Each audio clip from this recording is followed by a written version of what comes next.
매주 화요일 여야 초선 의원들과 함께 정치 현안에 대해서 토론하고 있습니다. 오늘은 국민의힘 허은하 의원, 더불어민주당 장경태 의원 나오셨습니다. 안녕하십니까? 안녕하세요. 안녕하세요. 장경태입니다. 자, 장경태 의원 최고위원 출마하셨습니다. 네.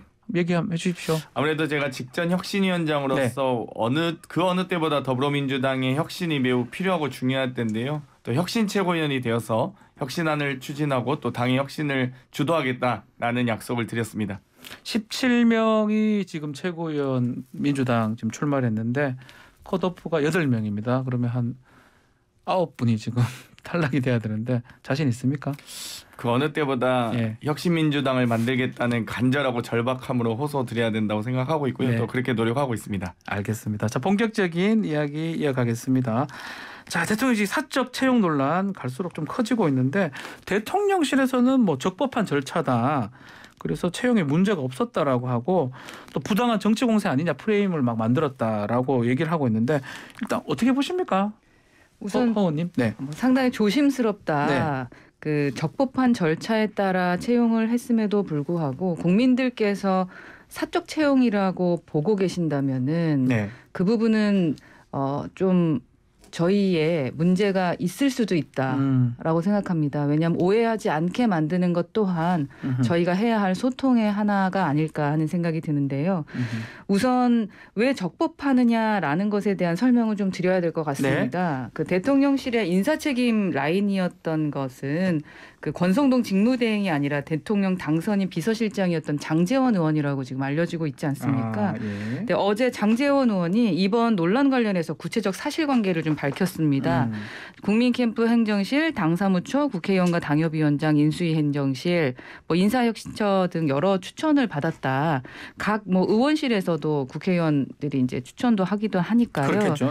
그 인사팀에서 그 소신을 갖고 인선을 한 것이다라고 했고요. 또 인사팀에서 대상자의 세평과 능력, 또 선거 공헌도와 이력 등을 고려해서 그 직급을 부여하고 발탁했다라고 밝혔고 또 권 직무대행도 추천자 가운데 한 사람일 뿐이고 어떤 압력도 받은 적이 없다라고 합니다. 그래서 장 의원이 인사책임 라인에 있었던 만큼 가장 정확한 말일 것이다라고 생각하고 적법한 절차를 거친 것인데 까마귀 날자 배 떨어진 격으로 보인 것이라고 생각을 하고 이러한 오해와 국민들께 불편하게 보이는 부분들에 대한 것들은 주의해야 할 것 같습니다. 네, 장 의원님. 이준석 대표가 말했던 윤핵관의 실체가 드러나고 있다라고 말씀드리고 싶은데요. 뭐 익명 인터뷰를 했던 분들 또 윤리위원회 회부한 세력이 누구인지 참 궁금했었는데 여러 가지 어찌됐건 지금 권성동 원내대표마저도 청와대 인사에 대해서 장제원 의원에게 부탁할 정도였다는 것 아니겠습니까? 확실한 건 그걸 또 인정하고 계세요. 권성동 대표는 장제원 의원에게 인사를 뭐 청탁했다건 뭐 요청했다건 여러 가지 있을 수 있는데 과연 이런 상황이 지금 국정 시스템이 제대로 작동하고 있는지 잘 모르겠습니다. 그러니까 여러 가지 지금 이 극우 유튜버 안정권 씨의 누나라든지 코바나 콘텐츠 직원들이 들어간다든지 대통령의 외가 육촌이 들어간다든지 지금 뭐 강릉의 통신설비업체 대표님의 아드님이나 전기업체 아들 황모 씨 뭐 등 다양합니다. 정말 다양한데요. 그래도 좀 특별하게 볼 만한 건 선관위원회 아드님이 들어간 건 좀 더 문제가 아니냐. 선관위원이 또 특정 후보에게 후원금을 납부한 것도 문제가 아니냐. 제대로 지금 국정 시스템이 작동하고 있는 것인지 이건 오히려 국정조사 등을 통해서도 밝힐 만한 사안이다. 도대체 청와대 인사는 어떻게 이루어졌는지 궁금합니다. 자, 이 사적 채용 관련해서 지금 권성동 원내대표 해명하는 과정에서도 지금 조금 언급해 주셨지만 해명이 좀 더 논란이 되기도 했었습니다. 그래서 윤리 얘기도 하고 있어요. 어쨌든 간에 지금 국민의힘의 리더십 문제가 좀 있는 것 같다는 생각도 들기도 하고요. 6개월 정도 직무대행을 해야 되는데 일주일 만에 좀 빨간불이 커졌다. 이런 얘기도 있습니다. 장 의원님 얘기부터 먼저 들어볼까요? 뭐 일단 품위유지 위반으로 이 국민의힘 윤리위원회에서는 당원권 정지 6개월을 하셨는데요. 지금 여러 가지 지금 이 부정 청탁과 관련된 의혹을 스스로 인정하고 있는 이 발언에 대해서 과연 국민의힘 윤리위원회는 어떤 판단을 내리실지 궁금하고요. 또 한편으로는 지금 뇌물이나 청탁 여러 가지 취업 청탁 등으로 이 대법 판결까지 확정된 김성태 전 의원님께서는 네. 당원권 정지 3개월을 받으셨습니다. 각서 쓰고 당원권 정지 6개월, 누구는 6개월이고 누구는 대법 판결까지 유죄가 나도 3개월이고 그리고 이런 청와대 인사에 대한 이 개입 의혹에 대해서 윤리위원회가 어떤 고무줄 잣대를 적용할지 궁금합니다. 네, 의원님. 장경태 의원님께서 아까 그 인사 얘기를 하시면서 장제원 의원의 뭐 윤핵관 발언을 하셨는데 그 자체는 도대체 어떤 논리로 말씀을 하셨는지 제가 아무리 이해를 하려고 해도 이해가 좀 연결은 좀 잘 안 되는 것 같다라는 말씀 드리고 싶고 또 윤리위에 회부될 수 있다라는 말까지 나온다라고 말씀하셨는데 그거는 한 언론사의 사설에서 나온 것으로 알고 있습니다. 네, 국민의힘 당내에선 그런 얘기는 현재는 전혀 없다라는 말씀 드리고 싶고 사실 지금 권성동 직무대행 중심으로 당내 혼란을 좀 수습하기 위해서 엄청나게 노력하고 있습니다. 네. 그 어려움에 처해 있는 그 민생 경제 살릴 수 있도록 모두가 일치 단결해서 총의를 모아서 지금 하고 있는 부분인데요. 그 마음은 아직까지는 전혀 변한 것이 없다라고 말씀드리겠습니다. 장관님도 한 말씀 주셔야 될 것 같습니다. 정말 이 여러 가지 권성동 대표님이 주옥 같은 말씀을 하셨잖아요. 본인이 스스로 압력을 넣었다. 또 최저임금 받고 서울에서 어떻게 사냐. 구급공무원이 최저임금 수준인데 오히려 너무 낮은 직급을 받아서 미안하다는 식의 표현들 많이 했습니다. 이렇게 품위유지를 위반한 사례가 있습니까? 과연? 아무튼 뭐 어찌되었건 당 내에서는 당연히 안 나올 거라 보고요. 지금 뭐 당대표 직무대행을 하고 있는 현직 원내대표에게를 상대로 누가 무슨 말을 할 수 있을지 모르겠는데 당대표도 공정과 상식을 잣대로 당원권 정지 심판을 하셨으니 6개월 이 원내대표께도 가능하신지 지켜보겠습니다. 지금 뭐 허은하 의원님께서 말씀하신 거 장제원 의원하고 권성동 지금 대표하고 원내대표하고 두 사람의 관계 얘기를 좀 한 것 같아요. 그건 장제원 의원이 뭐 윤핵관 그거는 뭐 근거가 없다고 말씀을 하신 것 같은데 어쨌든 간에 두 사람이 이게 밥도 먹고 하는 것 같은데 조금 갈등도 있는 것 같고 SNS에서 말씀 거친 거 아니냐 장제원 의원이 또 글 썼던 것도 그렇고요. 또 어떻게 봅니까 이게 불화가 있는 겁니까? 어떻게 우리가 이해하는 게 맞습니까, 국민들이? 이제 형제끼리도 사실은 같은 마음일 수는 없을 것이고, 그리고 형제끼리도 다툼이 있는 것이고, 서로가 해야 할 말을 할 수 있다고 생각을 합니다. 네, 여튼 장 의원이 분명하게 밝혔듯이 당시 권 직무대행은 다양한 추천자 중에 한 사람이었을 뿐이다라고 했고, 그 추천을 받았을 뿐이지 어떠한 압력도 없었다라는 사실을 명확히 했고, 또 다소 강하게 표현한 것이라고 저는 생각을 하고 있습니다. 그러나 여튼 그렇다고 윤핵관 불화설을 얘기하는 것은 너무나 많이 나간 것 같다라는 생각이 들고 아마 국민의힘이 흔들리길 바라는 사람들이 자꾸 그 불화설을 얘기하는 것이 아닌가 하는 생각이 듭니다. 그래서 권 직무대행도 그러한 이야기를 이제 기자가 물었을 때 나는 겸허히 수용한다라고 밝혔기 때문에 조금 더 지켜보시고 선을 넘지는 않았으면 좋겠습니다. 네. 여러 가지 청와대 인사 과정에서 뭐 누구는 들어갔다 안 들어갔다 여러 이 사실상 논공 행상에 대한 이 기준을 아무래도 이번 사건을 통해서 장제원 의원이 제시하고 또 그걸 적용한 것이 아닌가라는 이 추측이 되고요.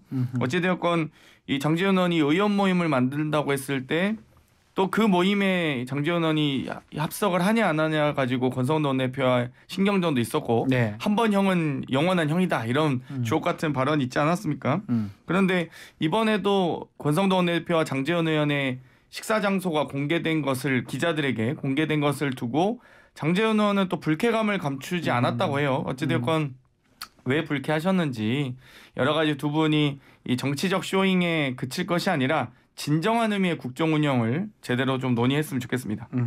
진정한 의미의 국정 운영을 논하라는 말씀에 동의하고요. 다만 그 형제분들께서 말씀 나눈 것 하나하나까지 너무 세세하게 관심 가지실 시간이 있을까 최고위원 꼭 당선되길 바라겠습니다. 장경태 의원 축하 미리. 그러니까 저희 뭐 형제들끼리 싸운다 안 싸운다 아주 밥을 어디서 먹었다 안 먹었다 이런 것까지 신경 쓰실 시간에 그 두 분이 중요하니까 최고위원 집중해 주셨으면 좋겠다라는 말씀입니다. 저희 집안 문제는 저희가 알아서 해결하겠습니다. 알겠습니다. 자, 오늘 최근 어제 밤에 보도됐나요? 총무비서관실에 또 수사관이 좀 파견됐다는 보도가 있었습니다. 뭐 대통령실에서 뭐 전문성이 지금 인정받았다 하는데 검찰 수사관이 거기 전문성하고 관계가 있는지 좀 의문이긴 한데 이 채용 관련해서 인사 관련해서 잡음이나 비싼 얘기들이 계속 반복되는 것 같습니다. 어떻게 보십니까? 뭐 일단 이 총무비서관부터 윤재순 총무비서관부터 대검 운영과장 출신이고요. 네. 또 이번에 이 해외 순방을 민간인 신분으로 다녀온 것으로 보이는 과연 이 인사비서관의 부인이 과연 관영 여권으로 갔다 왔는지 일반 여권으로 갔다 왔는지 잘 말씀을 안 하시더라고요. 일반 네. 여권으로 대통령 전역이 찾았는지 궁금한데 어찌됐건 이분도 대검 검찰연구관 출신이고요.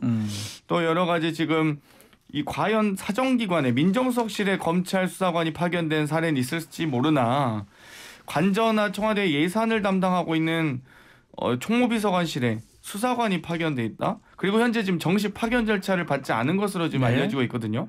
출장 형식으로 과연 업무를 진행했다고 하는데 이게 제대로 된 공직 기관과 공직 국가 운영 시스템인지 정말 이렇게 자꾸 이게 주먹구구식 중구난방으로 근무를 시킨다면 앞으로 인사명령 안 나도 인사 발령이 안 나도 아무 데서나 일할 수 있는 거 아닙니까? 검찰공화국이라고 저희가 이 비판하는 이유는 검찰 출신이라고 하면 제대로 된 그 전문성을 발휘하는 곳에 있어야 되는데 지금 금감원장도 검찰 출신이고요. 네. 이렇게 검찰 출신 수사관들이 청와대 아무 데서나 일할 수 있게 되면 나중에 경제수석실에도 일하겠다 이런 말씀도 좀 드리고 싶고 어찌됐건 국정 시스템만큼은 무너지지 않았으면 좋겠습니다. 좀 수사관 파견에 대해서 말씀을 하시는 건데 또 다른 곳으로 좀 가신 것 같다라는 생각이 듭니다. 제가 들어오기 전에 이런 질문을 하신다 그래가지고 제가 좀 물어봤어요. 네. 대통령실 자체에서 파견을 하느냐 원래라고 했을 때 그 장경태 의원님께서도 파견을 한다라고 했고, 그러니까 파견을 하는 것은 문제가 아니다라는 말씀을 좀 우선은 드리고 싶습니다. 근데 이제 민주당에서는 이제 민정수석실은 파견할 수 있으나 어떻게 수사관이 파견이 될 수 있느냐라는 그런 지점을 말씀해 주시는 것 같은데 이 부분에 대해서는 국민들이 들으시면서 판단하실 것 같습니다. 알겠습니다. 네. 제가 말씀드리는데 파견을 인사명령을 통해서 정식 파견 절차가 아니라 출장 형식이었다 이 말씀 드리고 싶고요. 전문성이 보장되는 기관이 아니라 전문성이 없는 기관으로 갔기 때문에 지적하고 있는 겁니다. 네, 알겠습니다. 자, 지금 가장 현안 쟁점은 탈북 어민 북송 사건 같습니다. 민주당 우상호 비대위원장이 국정조사 제안을 했습니다. 사적 그 채용 논란하고 같이 하자라고 하는데 국민의힘에서는 지금 아침에도 제가 성원석 의원하고 통화를 좀 했는데 본인은 하자라고 하는데 당 의견 아직 안 정해졌다 이렇게 말씀을 하시더라고요. 어떻습니까? 네, 저희 여러 가지 의견이 있을 수 있으니까요. 근데 제 개인 생각을 말씀을 드린다면 탈북어민 북송하고 대통령실 채용이 같은 사안인가? 완전히 별개의 사안입니다. 네. 이번에 저희가 원구성 할 때도 느끼고 있습니다만 별개의 사안을 자꾸 갖다 붙여가지고 자꾸 원구성을 안 하는 거랑 비슷한 관점으로 지금 말씀하고 계신 거 아닌가 하는 생각이 들고요. 국민의힘은 사적 채용이 아니라 정상적이고 적법한 채용이라고 또 용어가 잘못됐다고 지금 말씀을 계속 드리고 있고 국정조사를 해야 할 아무런 이유가 없습니다. 네. 이에 반해서 탈북 어민 북송 사건은요. 왜 하필이면 위원장이 답방을 추진하던 그때에 탈법이라던가 인권유리, 은폐까지 하면서 강제 북송했는지 그때 국가가 국민을 위해서 인권을 위해서 무엇을 했는지 그러니까 앞으로 그런 과오가 없어야 하기 때문에 국정조사나 특검을 하자는 것이었거든요. 그래서 저희는 모든 노력 통해서 탈북어민 강제 북송 사건의 진실을 밝히고 싶습니다. 이것은 인권의 문제입니다. 네. 민주당 얘기도 한번 들어볼까요? 네, 일단 인사 파탄과 권력 투쟁에만 몰두하고 있는 정당의 모습은 아니길 바라고요. 네. 어찌되었건 이 탈북 어민과 관련된 북송은 저희가 수사 정보를 활용하기 북한에서 발생한 사안이기 때문에 수사 정보보다는 안보 정보를 활용할 수밖에 없는데 과연 이 안보와 관련된 사안을 이렇게 정쟁으로 몰고 가는 것이 적절한지 모르겠고요. 오히려 청와대 인사의 사적 채용 논란 같은 경우는 이 인사검증 시스템, 국정 시스템이 무너지는 부분이기 때문에 오히려 국회 차원에서 국정조사 필요할 수 있다. 그리고 만약 이 부분이 양측의 입장이 모두 수용돼야 된다면 저는 둘 다 국정조사를 많이 해야 된다고 할 수도 있다고 보고요. 또 한편으로는 해당 국정원과 군 안보와 관련된 담당 상임위는 정보위원회입니다.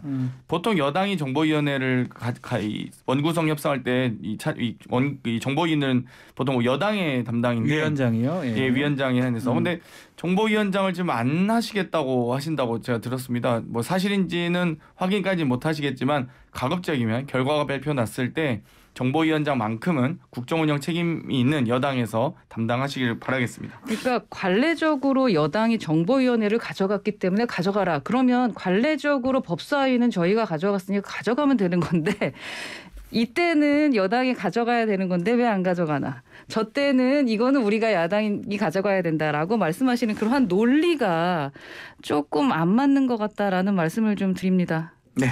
법사위는 여당이든 야당이 했을 때도 있고요. 또 다수당이든 소수당이든 할 때가 있었습니다. 소수 근데 여당이 정보위나 가져가죠. 국방위는 여당이 했습니다. 왜냐하면 군 안보와 관련된 사안이기 때문에 이 외부 유출을 극도로 그러니까 저희가 가져갈 수 있게 해주세요. 다 정보위 저희가 네, 정보위 저희 할 수 가져가라고 있는데 했습니다. 네. 예, 다른 것을 자꾸 가져가시겠다고 하니까 그러면 정보위 또 하세요라고 제가 저희가 아주 단순한 선택권을 질문 드린 하나 거죠. 한번 드려볼게요. 네. 원구성은 21일 날 마무리될 수 있습니까? 그리고 제발 마무리됐으면 좋겠습니다. 그 국회의원 수대로 위원장을 갖고 가는 거 아닙니까? 그렇죠. 비율대로. 네. 그러면 그래서 뭐 11대 7입니다. 11대 7에서 지금 서로 원하는 거 가져가려고 안 가져가 이런 상황이라고 보면 되는 저희가 겁니까? 법사에 양보했으면 예. 알아서 좀 해주셨으면 좋겠습니다. 예컨대 행안이나 가방위를 민주당 달라라고 하고 둘 중에 하나는 꼭 국민의힘 해야 된다 이렇게 다툼이 있는 것 같더라고요. 네, 행안위 원래 여당이 가져가는 거였고, 그러니까 원래 관례적으로 하던 것이 7개인데 있습니다. 다 가져가려고 하면 안 되지 않습니까? 지금 그래서 정보위를 안 그러니까 한다는 7개는 이제 저희가 소수당이기 때문에 네. 7개를 가져가는 것이고 그렇기 때문에 만약에 저희가 다수 여당이었으면 다 가져올 수 있었던 부분들을 못 가져가는 거죠. 숫자가 적어지니까. 그렇기 때문에 저희가 이 중에서 이 부분, 주요한 부분은 가져갔으면 좋겠다라고 얘기할 수 있는 건 당연한 거죠. 아니, 서로 물론 더 좋은 상임위 가져가고 싶은 마음은 알겠는데요. 어찌됐건 저는 국정운영 책임이 있는 상임위 같은 경우는 여당이 좀 하시고요. 군 안보나 뭐 여러 가지 뭐 관련된 상임위는 하시고 네. 이제 좀 여야가 함께 공히 좀 논의할 수 해야 될 경제나 민생 상임위는 좀 야당에게 양보하셔도 된다. 좀 제안을 드리고 싶은데 국정운영 책임 있을 때는 본인들은 소수당이라고 하시고 또 여러 가지 입법이나 그런 것들이 필요할 때는 여당이라고 하시면 도대체 어느 장단에 맞춰야 될지 모르겠습니다. 국방위의 위원장은 저희가 가져간다고 말씀드린 걸로 알고 있어요. 아까 말씀하셨던 안보 그리고 민생과 경제는 현재 정부 여당이 끌고 가는 거니까 당연히 여당이 가져가는 것이 정상적이겠죠. 우리 댓글들이 많이 올라왔는데 2626님은 여당이나 야당이나 뭐 별반 다르지 않습니다. 자기 정치 말고 국민을 좀 바라봐 주세요. 이래서 다 좋습니다라고 하고 네. 또 댓글 중에 그냥 뽑게 하세요라고 하는 분도 있어요. 그것도 뽑게 하세요라고 좋겠네요. 하는 분도 있는데 그렇게 할 수는 없겠죠. 의견 감사합니다. 네. 다시 좀 이어가면요. 지금 안보 그 관련돼서 이 지금 여론조사가 하나 나왔는데요. 탈북어민 이 영상 공개 관련해서 이 안보 문란의 주장에 대한 인식이 어떠냐 공감한다가 한 41.2%고요. 비공감이 51.8%입니다. 이거는 KSOI가 TBS 의뢰로 7월 15일 16일간 조사했던 내용이고요. 자세한 내용은 중앙선거 여론조사 심의회 홈페이지 참조하시면 되는데 이건 어떻게 보십니까? 지금 공감은 좀 적은 것 같아요. 비공감이 더 많은 것 같습니다. 허나훈님. 네, 정쟁으로 보일 수 네. 있다라고 생각을 합니다. 그렇게 생각하실 때는 좀 불편하실 수 있을 것 같아요, 국민들께서. 그러나 저희 당 같은 경우는 이러한 어떠한 민주당의 정치 공세나 물타기 뭐 그런 큰 영향을 받지 않고 원래 생각했던 대로 가야 된다고 생각을 하고 있습니다. 국민은 그 강제 북송되는 탈북어민 모습 사진을 확인했습니다. 네. 그리고 어제 동영상 통해서 나왔죠. 네. 인권 유린되는 참담한 모습을 생생하게 보셨거든요. 네. 그 국민들께서 우리 국민을 뭐 강제 북송하는 것도 말도 안 되는 상황이다라고 두 눈으로 직접 확인을 하셨고 또 문 정권의 그 찌질한 변명이죠. 더 이상 듣고 싶지 않고 책임지는 자세 보여달라고 말하고 계십니다. 말씀하시거든요. 그래서 저희가 책임지겠다라는 거고요. 그 판문점 군사분계선 앞에 섰을 때 탈북어민 중에 한 사람이 움직이지 않으려고 바닥에 쓰러져서 저항했고 또 영상에서 소리는 잘 들리지 않았지만 당시 탈북어민의 절규가 고요했던 판문점을 가득 채웠을 것이라고 생각을 합니다. 판문점은 남북 평화협력의 상징인 곳입니다. 근데 거기가 순간 탈북자 인권 유린의 현장으로 뒤바뀌는 역사적인 비극의 시간이었어요. 이건 아이러니입니다. 이 네. 부분을 저희가 제대로 밝히지 않는다면 국민이 국가가 국민을 위해서 무엇을 할 수 있겠습니까? 네, 장훈이. 네. 이 엽기적이었던 희대의 살인마를 과연 자수도 하지 않고 도주를 했는데 그걸 귀순의사로 인지해야 된다? 이 말 자체가 저는 어찌되어 16명을 살해하고 김책항으로 도주했던 거 아니겠습니까? 그중에 3명 중에 1명이 잡히자 그 모습을 보고 또다시 도주했다가 군사분계선을 왔다 갔다 저희 대한민국 해군이 경고사격을 해서 또 다시 또 도망갔다가 다시 돌아오는 과정에서 저희가 붙잡게 됐고, 이분들은 사실상 뭐 여러 가지 정치적 이유로 본인의 양심의 자유를 위해서 찾아온 분들이 아니라 16명을 살인했고요. 북한으로 먼저 갔었고 그 이후에 저희 또 이 경고사격 있자 또다시 도망갔다가 다시 돌아오면서 북한에서 처벌받을 것을 두려워서 이 대한민국에 들어왔는데, 저희 우리나라 대한민국 이 수사기관이 제대로 범죄 혐의를 밝히지 못한다면 저희가 석방할 수밖에 없습니다. 그럼 대한민국 국민 속에 섞여서 살게 되는 이 엄청 중차대한 문제를 과연 인권만으로 해결할 수 있을까? 그럼 모든 수용자들의 인권을 고려해서 저희 대한민국 교정시설 다 문 열어줘야 됩니까? 그런 거 아니지 않습니까? 제대로 된 처벌과 제대로 된 이 여러 피의 사실에 대해서 저희가 철저하게 엄벌해야죠. 그런데 그럼에도 불구하고 이걸 인권 운운하는 게 참 안타깝습니다. 누구라도 네. 귀순 의사가 있으면 귀순을 받아줬던 선례들이 상당히 많았다는 걸 아마 장 의원님 알고 계실 거고, 지금 말씀하셨던 그런 부분들도 다 사실이었으면 좋겠습니다. 그런데 상황에 따라서 자꾸 말씀을 바꾸기 때문에 그게 문제거든요. 당시에 문정부 핵심 관계자들 모두 귀순 의사도 없었다라고 네. 말씀하셨었는데 귀순 의사 있다라는 거 밝혀졌지 않겠습니까?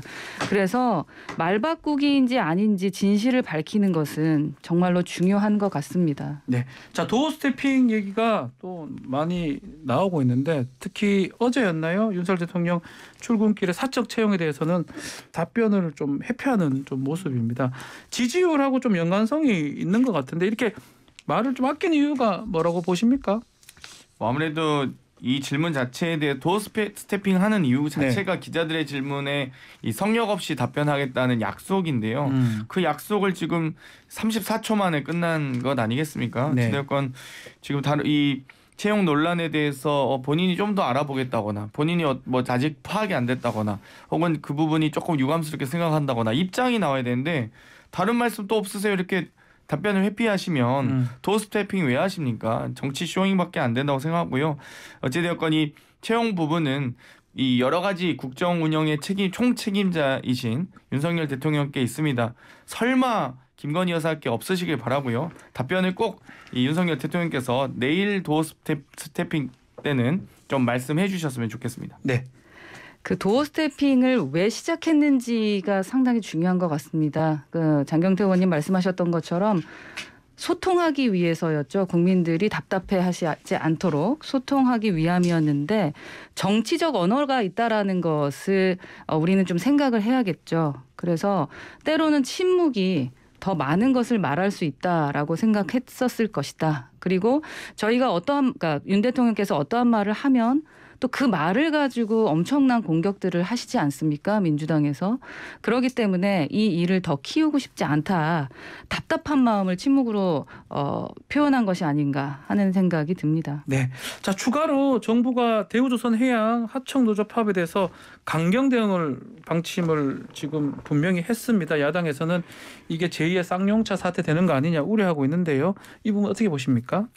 여러 가지 지금 팬데믹이 종식되면서 또 여러 가지 무역이 증가하면서 이 여러 조선업계가 일정하게 성과를 내고 있는 건 사실입니다. 그리고 이 어려움 속에서도 대우조선해양의 노동자들은 최선을 다해서 일하고 있거든요. 이런 상황에서 여러 하청 노조의 파업에 대해서 이 윤석열 대통령이 이 강경한 방침을 세우면서 또다시 이 노동자들을 이 죽음의 절벽으로 내몰고 있는 것이 아니냐라는 우려가 매우 큽니다. 전혀 지금 대화와 이 타협의 노력을 하지 않고 지금 40일째 파업이 되고 있는데요. 이 노력을 하나도 하지 않은 상태로 바로 강경 대응 방침만 발언하는 것 자체가 불통의 입장만 번복하고 있는 것이 아닌가 이런 생각이 듭니다. 네. 대우조선해양은 상당히 오래된 일이죠, 사실은. 되게 오래된 일인데 그 하청업체 그 노동조합 파업과 관련해서 어제 법치주의는 확립돼야 한다면서 그 산업 현장의 불법 상황은 종식돼야 한다고 네. 밝혔습니다. 그러니까 윤 대통령께서 이날 용산 대통령실 청사에서 진행된 한덕수 국무총리와의 오찬 주례 회동에서 네. 한 총리로부터 관련 보고 받은 뒤에 이같이 말했다고 그 대통령실 관계자들이 이날 브리핑을 한 거 알고 계실 겁니다. 네. 한 총리는 주례 회동에 앞서서 긴급 관계 장관회의 소집했고요. 논의 결과를 토대로 윤 대통령에게 47일째 계속된 대우조선 하청노조 파업 장기화로 조선업과 경제가 보는 피해가 막대하고 또 대우조선 노사와 협력업체 또 지역 공동체가 큰 고통받는다라는 취지의 보고를 했고 그에 따른 답변이었던 것으로 알고 있습니다. 네. 네, 대우조선해양은 제가 알기로는 기존에 그 민주당의 한 모 의원님도 상당히 오랫동안 이 부분에 대해서 그 풀어보고자 노력을 했었던 것으로 알고 있고요. 네. 뭐 저희 당도 마찬가지고요. 지속적으로 소통하고 노력하면서 말씀하셨던 부분에 문제가 없도록 해결하도록 하겠습니다. 주목하는 부분이 대통령이 직접 파업에 대해서 주문을 지금 했거든요. 이런 경우가 있었나 싶기도 하고요. 주문이 아니라 말씀을 하신 거죠. 보고받는 상황에서 강경 네. 대응하는 게 보고받는 좋다. 상황에서 말씀을 하신 장관들은 거니까. 아무것도 안 하다가 지금 대통령께서 언급하시자마자 뭐 지금 이제 앞으로 어떻게 하실지 모르겠는데요. 먼저 나서서 소통할 노력을 하셨어야죠. 이 주무부처 장관님들 뭐 하십니까? 이게 되게 오래된 내용입니다. 대우조선. 오래됐는데 네. 오래됐는데도 방치해 왔죠. 10년 되게 정말 오래된 걸로 알고 있습니다. 네, 알겠습니다. 자, 민주당 얘기도 잠깐 좀 짧게 좀 해보면요. 지금 우리 장경태 의원도 최고위원회 이제 출마 도전을 하고 있지만 뭐 당 대표 출마에 이재명 의원이 이제 선언을 했습니다. 이 출사표를 보셨을 거예요. 이기나 민주당, 뭐 민생 민주당 만들겠다. 두 분 어떻게 보시는지 한번 말씀 한번 들어볼까요? 이재명 의원의 출사 선언문. 네. 네. 네. 아무래도 국민들께서는 더불어민주당이 보다 더 혁신해야 된다, 쇄신해야 된다. 아마 거의 제가 보기엔 반대하는 혹은 이견이 없을 정도로 네. 그런 의견들은 다 동감을 하실 겁니다. 강한 야당 또 수권 정당이 되기 위한 노력을 해야 되고요. 이번 전대는 그렇기 때문에 보다 더 혁신 전대가 되어야 된다고 생각하고 혁신 경쟁이 있어야 된다고 보는데 이재명 의원님께서 이제 당대표 출마를 하시면서 이기는 민주당을 만들겠다. 또 이기는 이 혁신, 또 이기는 민주당 이런 부분들을 언급하셨기 때문에 저는 뭐 여러 가지 다양한 후보들께서 더 많이 나오셔서 또 이미 이제 후보군이 확정됐지만 예. 용광로 전대가 돼야 된다. 보다 더 뜨겁게 뭉치고 뜨겁게 경쟁해서 또 뜨겁게 이 정당을 만들어가는 과정에 있다고 보기 때문에 아마도 저는 어찌됐건 많은 국민과 또 당원들께서 이재명 의원의 당대표 출마를 바라고 계셨고 또 지지 의사도 매우 높습니다. 그건 사실이기 때문에 또 여러 가지 지금 이 대선일로 돌아간다면 윤석열 대통령을 다시 찍을 거냐라는 여론조사도 얼마 전 발표되지 않았습니까? 거의 대부분 뭐 찍지 않겠다 이런 얘기들이 너무 많았는데요. 그렇기 때문에 거기에 대한 기대감이 더 많이 작동하고 있다고 보고요. 어찌되면 저희가 한 달 반가량 남아있는 전당대회를 보다 더 뜨겁게 치를 수 있도록 저도 또 노력하겠습니다. 네, 회원님. 나를 위해를 외치셨던 그 이재명 의원께서 지금 위기의 경고음을 듣지 못하는 것이 아닌가. 그래서 폭주하는 그 기관차 이재명을 세우기 위해서 그래서 비명계가 그 철길에 뛰어들고 있는 모습 아닌가 하는 생각이 들고요. 예. 이 의원 본인이 그 당이 위기이기 때문에 직접 나가서 자기가 정리하겠다라는 입장인데 무조건 나여야만 한다라는 생각, 그건 상당히 좀 잘못된 판단으로 보입니다. 그러니까 지금은 이 의원이 조금 쉬시고 그리고 지켜보면서 자기 실력 키우는 게 필요한 때 아닌가. 이게 대부분의 민주당 의원들이 갖는 입장이지 않을까 하는 생각이 듭니다. 네. 그래서 비명계 의원들께서 뭐 의혹들 여러 가지 뭐 그 법적인 부분들 말씀하고 계시지 않습니까? 네. 이 의원이 갖고 있는 지금 재산 상태하고 뭐 변호사 비용이 들었을 것으로 보여지는 여러 가지 뭐 비용하고 말이 많습니다.